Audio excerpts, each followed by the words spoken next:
I I would get a chapter down and I wouldn't then move on to the next chapter. I would immediately start revising because I'm a pantser, so it kind of needs to be first drafts are never perfect. First drafts are ugly as hell. First drafts are horrible. Your first draft is always going to be crap. Just get it down.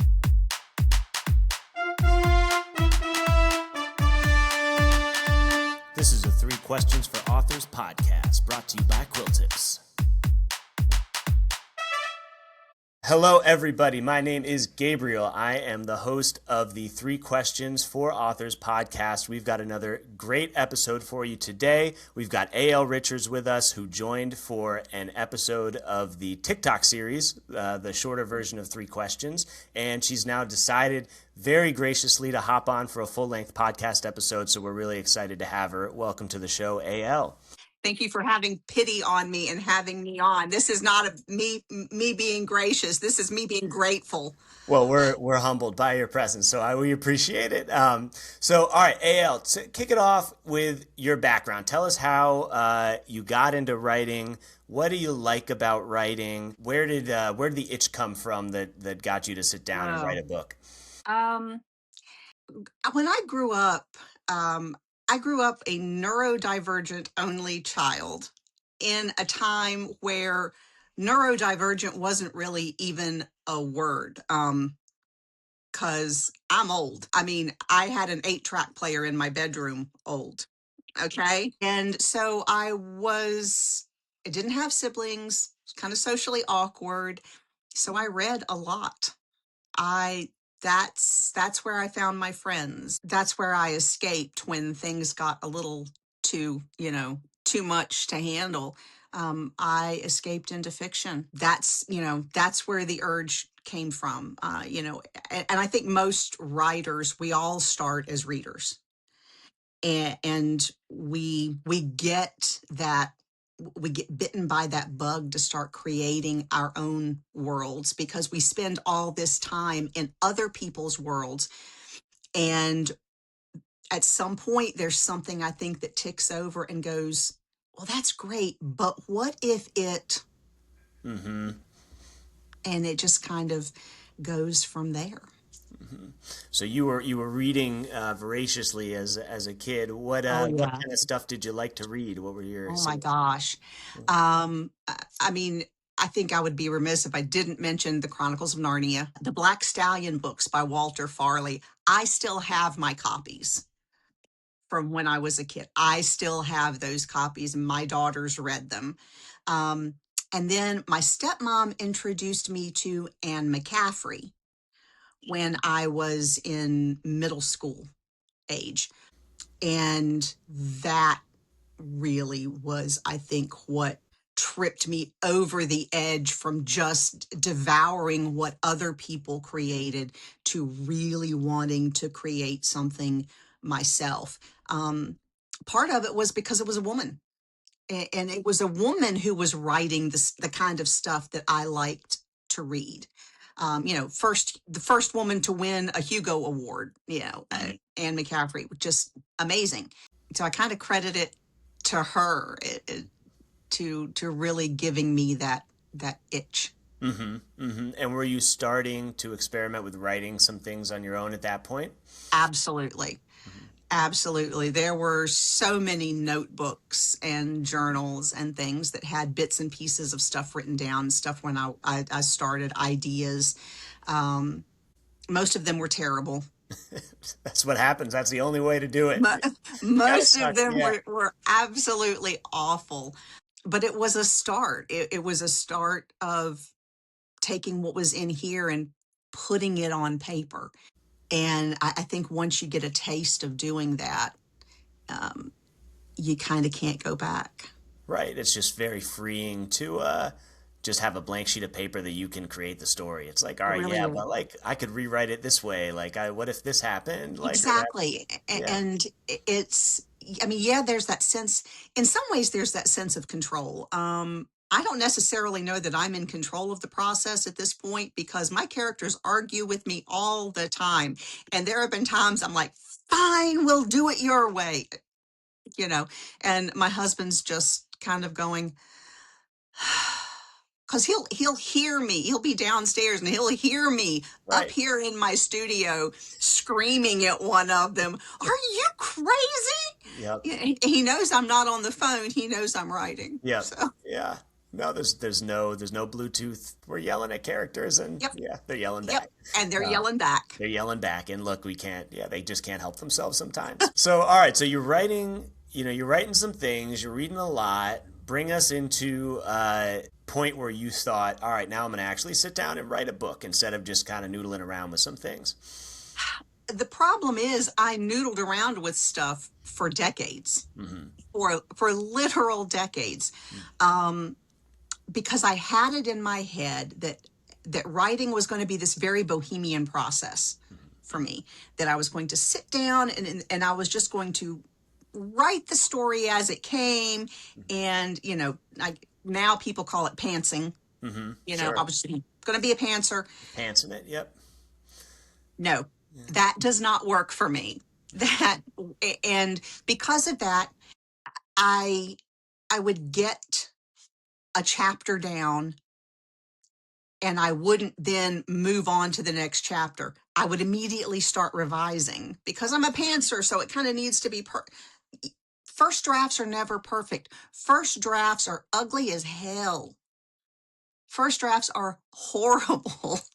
Your first draft is always going to be crap. Just get it down. I did not have that in my head. So I never got past the first couple of chapters. And it really was disheartening because I was clinging on to this modality of process that just didn't work for me. If somebody out there, and I know there are a lot of them, are pantsers and it works for you, my respect. I can't do that. And it was one of my daughters that finally looked me in the eye and goes, "You're trying to do this in a way that does not fit your brain, Mom. Plot it out first." And I was determined that wasn't going to work. I mean, because I was the kid that wrote essays and never outlined. And Mm-hmm. this is different. This is just different. So it took me 50 years Mm-hmm. to learn how to make this work for me. Um, and sometimes I get really disheartened and like, oh my God, look how much time I wasted. But at the same time, I'm not the same person I was 2 years ago, let Mm-hmm. alone, 30 years ago. So who knows if the story would have been the same story. Maybe this story needed to be me now.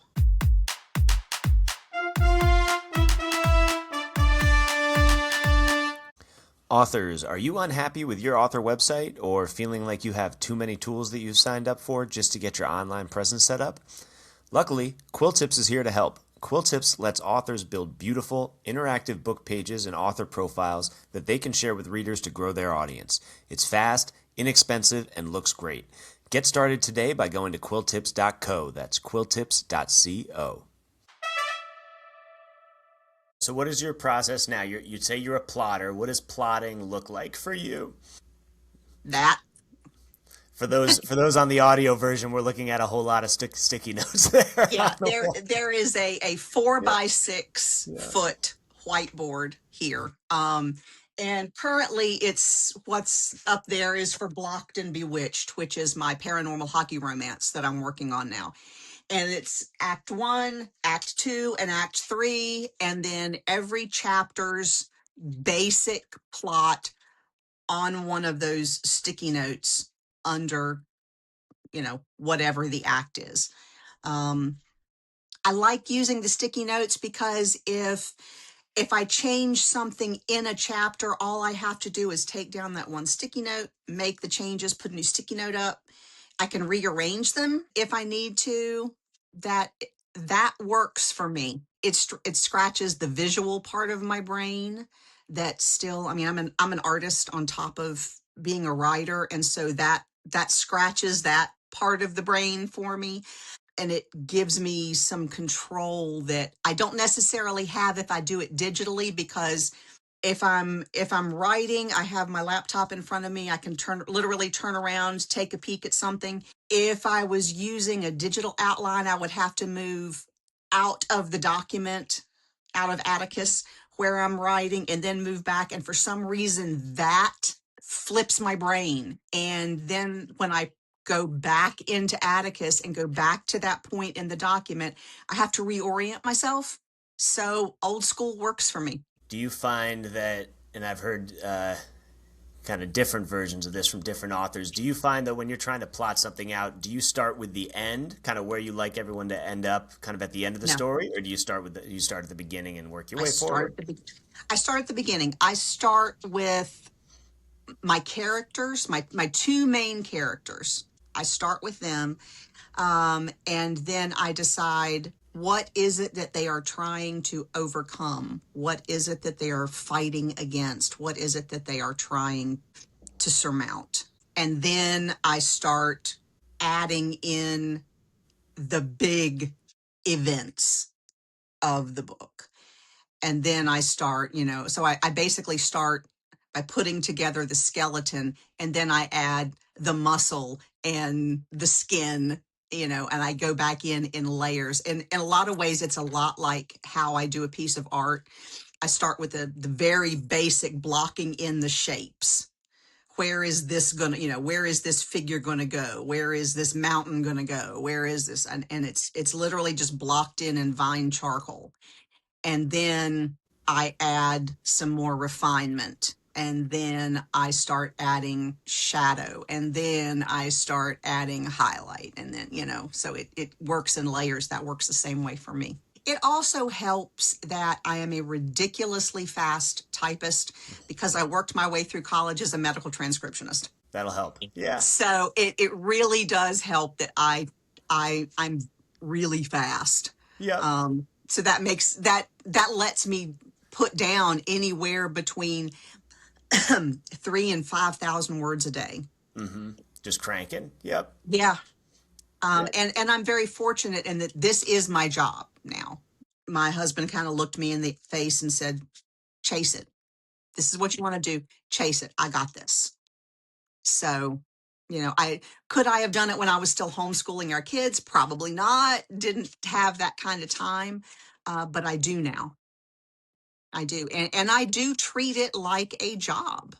I do have a certain amount of hours with my butt in this chair that, as far as I'm concerned, I'm required to do. Do you give yourself word limits or page limits or anything for the day, or is it more time Um, based? if I don't end up with at least 3,000 words during the day, I don't necessarily feel like I had a productive writing day. I do count if it was a research heavy day, I'll give myself some slack. Because, like, for Blocked and Bewitched, which is what I'm writing now, I've done so much hockey research. So much because I don't play. I'm a huge fan, but I don't play. So to be sure that I got the actual gameplay, and there's a fair bit of gameplay in the book. Love me a good hockey romance. Don't think I've ever read a paranormal one, which is what I'm writing, but I love when there's actual hockey in the hockey romance, and a lot of times there isn't a whole lot of it. So there is in this, but it's all seen from the goal point of the goalie, who is my main male character. And I read so much stuff that was just geared for goalies to read, so that I had a chance of getting it right. And thankfully, I do have some friends who play pro hockey. They have been kind enough to read it and go, "Yes, you nailed it. This is what we're thinking when we're out there. This is what the locker room is like. This." Well, maybe they can explain icing to me because I still just don't get icing. Between that and Oh, curling, I've been watching the Olympics just scratching my head. Just a lost oh man man. out there. The And I'm, next thing you'll have to just go join like an adult league or something, get some pads on, and really get into it so you really know. I'm weird enough to be a goalie, and they're all just a little weird. I mean, you kind of have to be to sit there and deliberately put yourself in front of this frozen Hmm. thing of rubber coming at you 100 miles an hour. But I also have all the grace of a newborn giraffe. Sure. Yeah. So, All right. So maybe we'll switch gears a little bit, talk about the book. So the book is Noctis Rising. yeah, that's Uh, the one that's out now. That's out now. I'm going to just kick us off by reading a bit of the back cover description just to set the table a little bit, and then we'll chat more about it. So, Okay. in the hidden city of Noctis, where eldritch horrors stir beneath cobblestone streets and magic is bartered like blood, Serena Morrigan wanted only one thing: to escape and stay gone. Fate had other plans. Born of forbidden power and hunted for what lives in her bones, Serena is dragged into a prophecy she never asked for and soul bond she doesn't understand. So that's a little bit about Noctis Rising, but I'm going to let you really fully introduce it. What is this book about? This book is about what happens when you decide to stop letting other people determine who you're going to be. We have Serena, who is the daughter of the necromancer, the most powerful magic user in the city of Noctis. Noctis is a city that exists in parallel to us. You can get to it if you know the right place to enter, you know the right turns to make, you know exactly what to say, when to say it. And in Noctis, basically, there are only a few rules. And I actually wrote those rules at the beginning of the book. Number one, to name is to bind. Number two, magic flows to memory. Three, rewrite the self and risk becoming unknown to fate. Four, power taken leaves a scar. Power given leaves a bond. Five, take only what is freely offered. Define your terms carefully. With Noctis, everything is for sale if you can afford the price. So Noctis is this world that is existing in parallel to our world. Yes. Tell us a little bit more about the characters and vibes and people involved in Noctis. Um, Serena is, like I said, she is the necromancer's daughter. She was selectively bred to inherit his power, and she ran. Noctis isn't going to let her stay gone.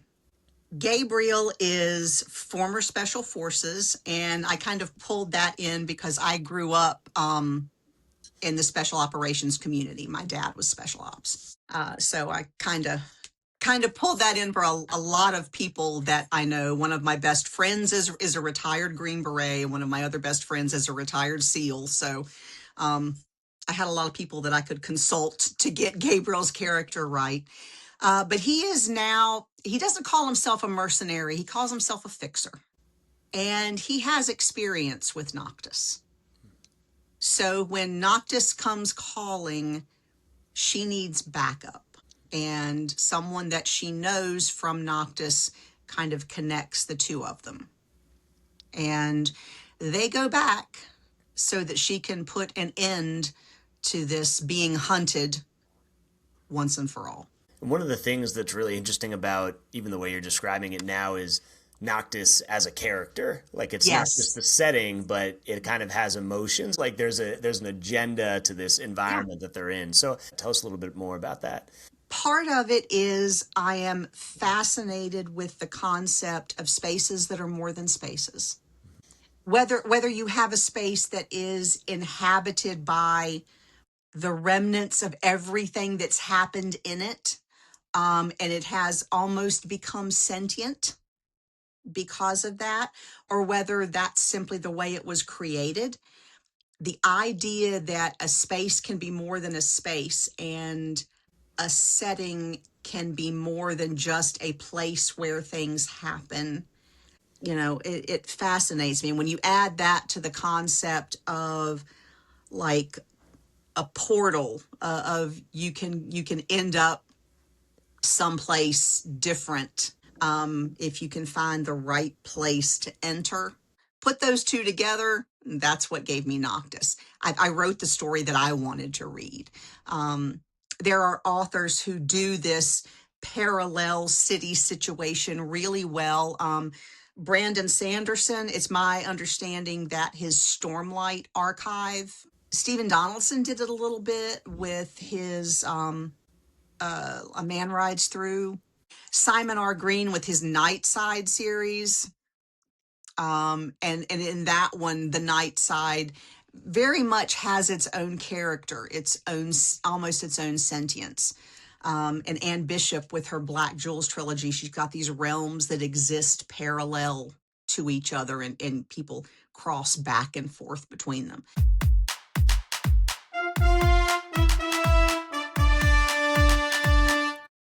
Authors, your readers want to dive into your world. But many times, when they search for you online, they're met with a fragmented experience of social media, link in bio tools, websites, separate blogs, and more. Quilltips lets you create a true hub for your book, one space for your readers to see bonus content like videos or character art, listen to your Spotify playlist to get in the vibes, write you fan mail, or sign up for your mailing list. Go to quilltips.co, that's quilltips.co, to find out more. And when it comes to Noctis, too, there's a little bit of tension between is it trying to draw her back in, or is it trying to destroy what she is on the outside? And those are kind of two related things, but they're a little bit different. And it's like, okay, is it your friend? And it's like, hey, it's just a friend with a bad influence that, wants you to kind of do what it wants you to do? Or is it actually trying to do something a little more harmful? Or is it so far above that and thinks in such an alien way that those concepts do not occur to it at all? Mm-hmm. The other thing that kind of jumped out as a theme in the book was just this idea that there are these components of yourself that are detachable and tradable, like maybe part of your memories or your name or your soul, and these. How did you think about that, and why was that an important part of the way you approached the story? I needed, if something was going to cost my characters something, it needed to cost them more than money. Noctis, the economy doesn't run on cash. Noctis runs on things that cost you in a very, very personal way. So, yes, memories, possibilities, these are currency, because I wanted the reader to understand Serena's not feeling of helplessness, but how carefully she weighs what she's willing to give. Because when you buy in from, like, say, when you buy information from Mira Dusk, you know, she doesn't want dollars. She wants the last breath of a dying saint. Or she wants one of your memories, and it has to be freely given. But once that memory is gone, it's gone. Which of your memories are you willing to part with? How badly do you need what she has? And she's trying to hang on to the parts of herself that are outside of Noctis as well. And so Right. it's doubly valuable because she's losing those parts of her that make her not, the Exactly. necromancer's daughter. Which was the original working title of this, The Necromancer's Daughter. I like that too. I like that as well. Okay, so this is not the only book you're ever going to write. Tell us more about how you're approaching. I believe you said you had 9 sort of books in the works in this realm. What's In going on this here? realm. Um, I have it envisioned as a series of 3 trilogies. The second book, which the working title is Revenant, I do have that one plotted. The third book, which I don't have a working title for yet, I have what I would consider the very bare bones of that one. And then I have just ideas for the next 6. And I have overarching plot lines. Whether all 3 trilogies will get written, I don't know. I may finish the first one, the first trilogy, and find out that everybody absolutely hated it. And if that happens, then I'm probably not going to write the rest of them. Would it be the same characters throughout, or same realm but different characters for? Same realm, you will see the same characters. Now, the first trilogy definitely has Serena and Gabriel as the main focus. There are other characters that will take the spotlight. You won't see these characters vanish. I mean, some of them you will, but um, I did not go to the George R. Martin school of kill off a character a day.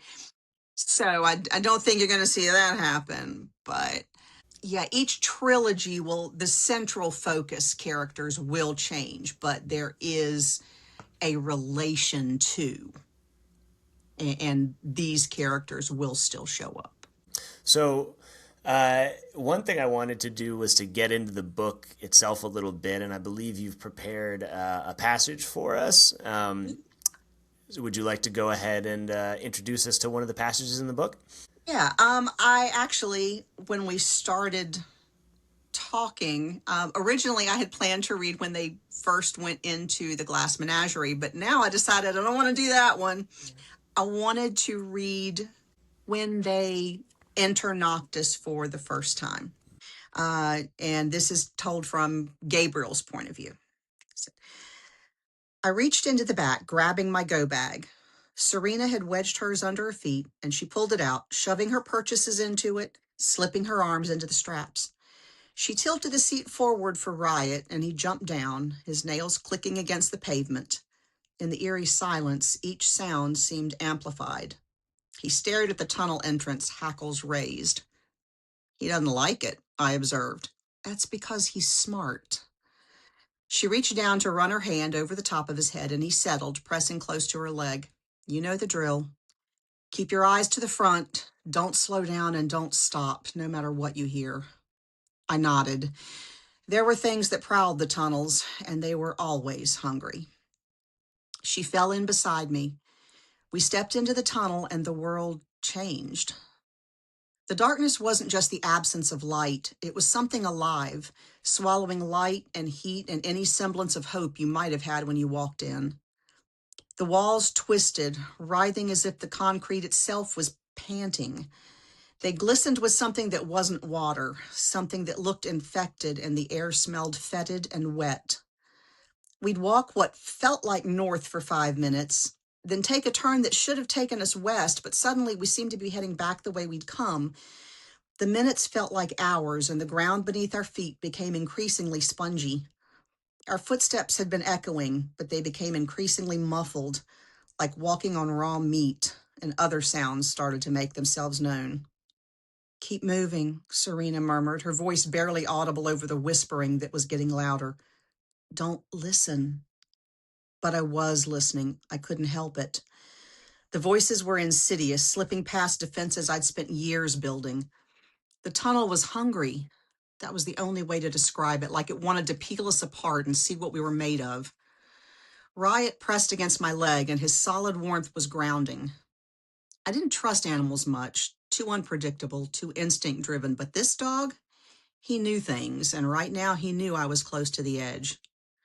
They knew things too, the things in the tunnel, or pretended to. That was the danger. Half of what they whispered were lies. The other half was worse because it was true. I heard my mother, a voice I hadn't heard in decades, soft and sharp at once, the way it always was right before the belt came out. You could have been better, Gabriel. You were supposed to be better. My boots squelched against something that moved when it shouldn't have, and I didn't dare look down. The air thickened, wrapping around my throat with invisible fingers. Gabriel, they hissed. Voices layered, mismatched, out of sync like a broken tape. You're still one of us. Come home. Gabriel, you left us to die. My sister's voice, Jason's voice, perfect in every inflection. I stumbled just for a second. Serena's hand found my wrist, her grip hard enough to bruise. Gabriel, focus on me. The voices grew louder, a cacophony of accusations. My team, dying in the sand, a world half away, half a world away. My sister begging me to come home before it was too late. Faces I'd tried to forget, all calling my name with perfect clarity. Cade, Serena's voice cut through the noise, sharp as a blade. Look at me. I dragged my gaze to hers. Her eyes were fierce, luminous in the darkness, twin points of emerald that somehow outshone the whispers. It's not real, she said, each word precise and measured. It's not them. The tunnel contracted around us, the wall pulsing like a living throat. Riot growled, and the sound vibrated through my bones as we pushed deeper. His eyes flashed that eerie blue again, and his shadow didn't match his movements. We're getting close, Serena whispered. The transition is starting. I could feel it, feel reality stretching thin, plastic wrap ready to tear. The air grew heavy with the scent of ozone and something ancient. The air buckled and spat us out, and we were standing beside the sidewalk in Noctis. Well, as a fellow Gabriel, the thought of walking on raw meat is makes my skin crawl. So, It's supposed to. you certainly get the impression that you're not just walking through a tunnel. You're No. really crossing into something here. No. And like I said, there are things that hunt in those tunnels. Killing your body would be the kindest thing that they would do. If you're lucky, they'll just kill you. Yeah. If you were lucky, that would be all they would do. Right, right. Well, it's a great passage. It's so descriptive, and it gets into what we were talking about before of just the environment is a character. It's got all these objectives, these ways of communicating with you. All right, maybe we can talk about your favorite word, which is marketing. So I always like to ask this question because as an indie author, that's the struggle. Like the writing the book is hard. There are many kind of personal challenges to overcome when you actually get your thoughts down on pen and paper, but then it's time to go out and kind of to grow it. So how has it gone with just kind of getting the word out there about the book? Most of what I've done has been on social media. Primarily because I had a lot of health issues. I've had 2 surgeries since September. So I don't have any events planned until August. But I'm doing Happily Indie After in August. I'm doing Book Blast in Seattle in September. And I am doing Getting Witchy with It in Salem in October. So there will be more of that. And believe me, as a socially awkward, anxious person, the thought of doing these is giving me hives. Okay.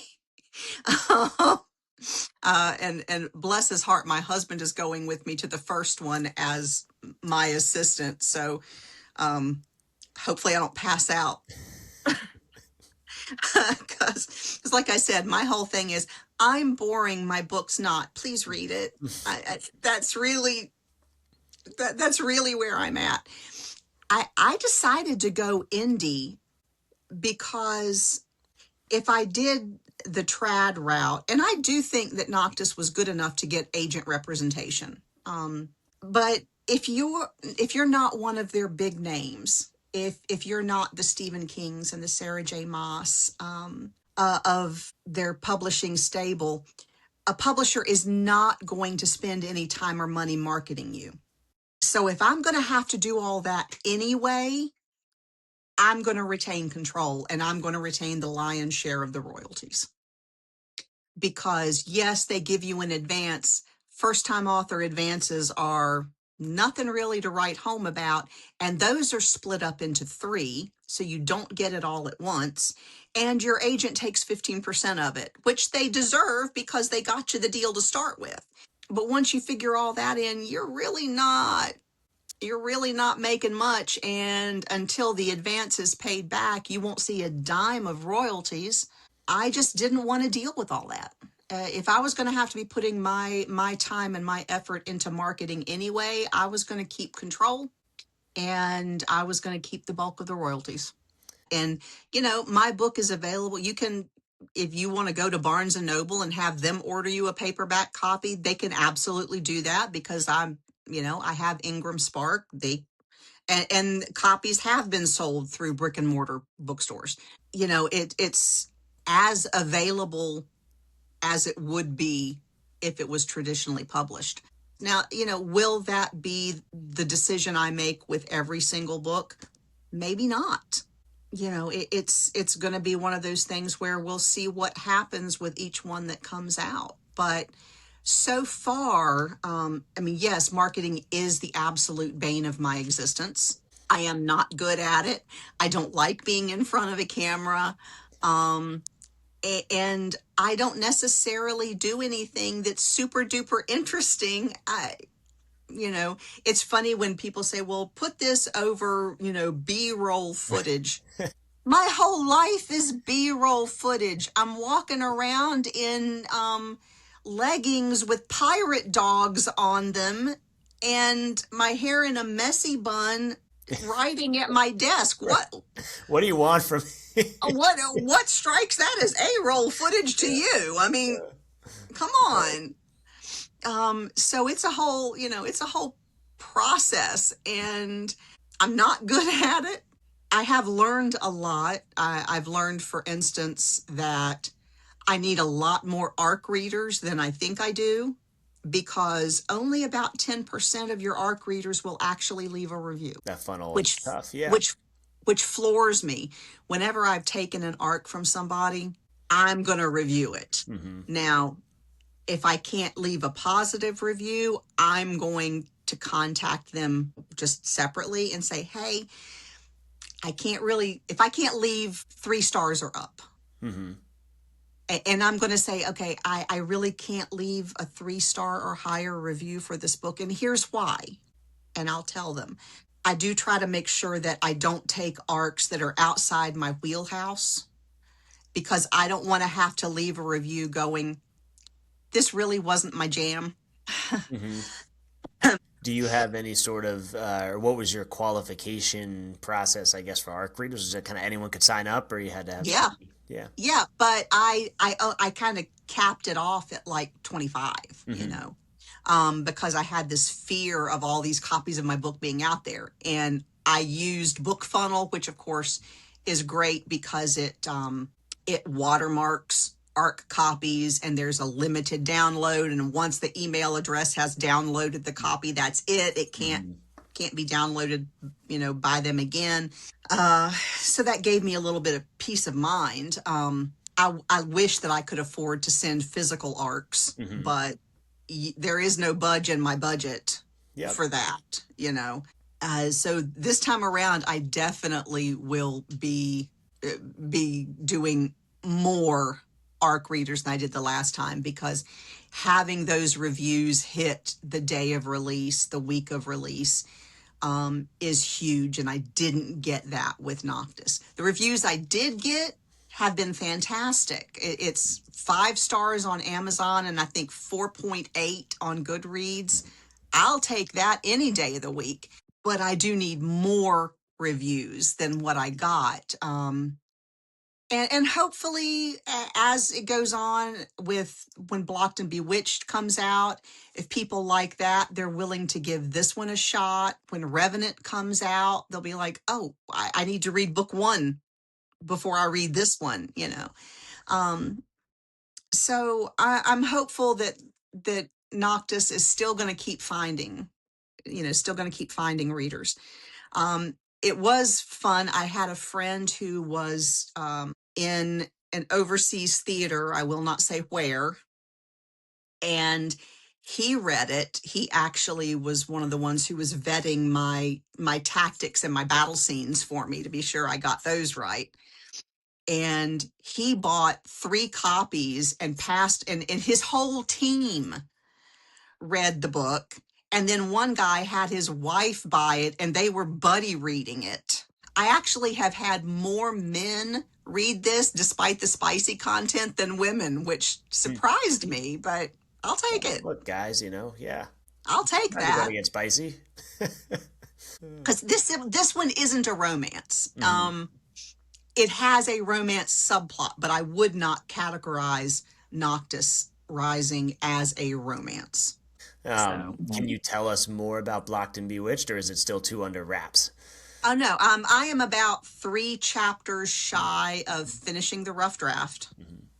It is a goalie who literally is cursed. It has a literal curse on him. The witch that he meets when he goes into her shop to buy something for game day nerves, and they end up accidentally soulbound because he touches an amulet that she is spelling for her familiar. The magic latches onto him instead of onto her cat Hex. Uh-oh. And so now you have this goalie trying to figure out what this curse is, why this is happening. She's trying to figure how am I supposed to deal with this giant 6'5" himbo that has walked into my shop. It's very much a black cat golden retriever, and I will be the first to admit it. Lachlan Fraser is very much my husband in so many ways. People who know us laugh at my husband and I because we are the living embodiment of the black cat golden retriever. He's the social butterfly, the neurotypical, the super friendly, super outgoing. I am a cave dweller. My entire wardrobe is just different shades of black until I find something darker. And somehow we make it work. And so a friend of mine who's alpha reading this for me, she's like, Lachlan is your husband. I'm like, in so many ways, even though my husband played rugby, not hockey. But this is a guy that runs for fun. So Well, yeah. who does that? Yeah. Who does that? Crazy If I'm running somebody, you better run too, because something really bad is chasing me. Yep. Something from Noctis is coming to get us. So Exactly. Exactly. is there anything you'd like to leave us with as we close this out here? Yeah. I was talking to a friend of mine who is starting the process of perhaps writing for the first time. Your brain, if you're a writer or think you might want to be a writer, your brain is going to sit up more times than you would like it to and tell you that you can't do this. It's really important that you don't listen. I don't care how bad you think it is. First drafts are always bad. Write your story. Write your story. Don't write what you think is going to sell. Don't write something chasing a trend. Write what you want to read, because I guarantee you somebody else out there wants to read it too. Will you become a world famous author on the bestseller list? Probably not. I'm probably not going to do that either. The odds are stacked against us for that. But that doesn't mean that our stories don't have value. Write the damn thing. Write it. 100%. And don't tell yourself that you're not good enough. The world tells us that enough. We don't need to hear it from ourselves too. It's a bit of a solitary thing. Well, it's definitely a solitary thing when you sit down there and try to write something. So if you let the little voice in your head win, yeah, you got to fight back. I mean, the imposter syndrome. I mean, I was on a tangent the other night, and my husband just looks at me and goes, wow, the imposter syndrome is hitting really hard today, isn't it? And I was like, yes, yes, it is. And it rears its head at the most inopportune times.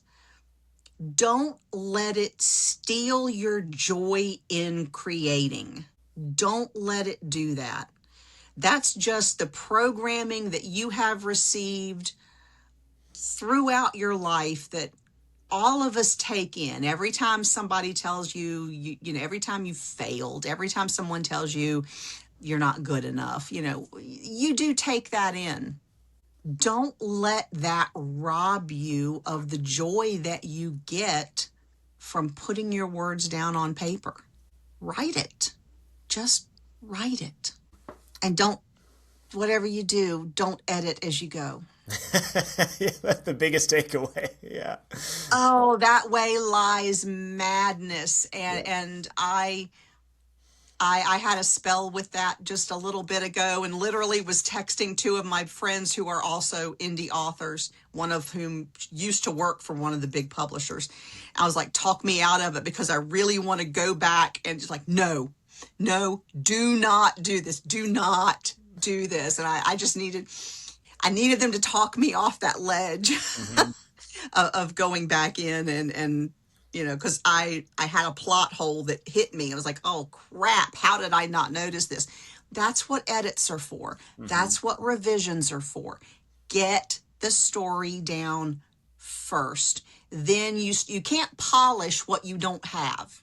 You can't, and that's what editing is for. That's what revising is for. It's for polishing. But if you don't have something to polish, you go nowhere. Yeah, you got to get it down So first. get it down, and don't let those little voices talk you out of it. Words to live by. Well, that was awesome, Ale. Thank you so much for Thank joining the you. show. It was great to have you on. And where last thing, real quick, what's your URL? Where can readers go to find your books? They can go to alrichards.com. I do signed copies, and signed copies come with all kinds of goodies. They come with character art. They come with, bookmarks and just, really cool stuff. So, yes, it's a little bit more expensive than if you were just buying it off the Zon, but they come not just signed, but I personalize it. And if you're in Cincinnati or Salem or Seattle this late summer and autumn, I will be there, and you can pre-order and pick up the book there or buy the book there, and I will sign it and do all the things, and happy to do it. Awesome. All right. Well, check it out, guys. You know where to go now. So you can't use that as an excuse. All right. Perfect. Well, thanks again for joining. Oh, thank you for having me.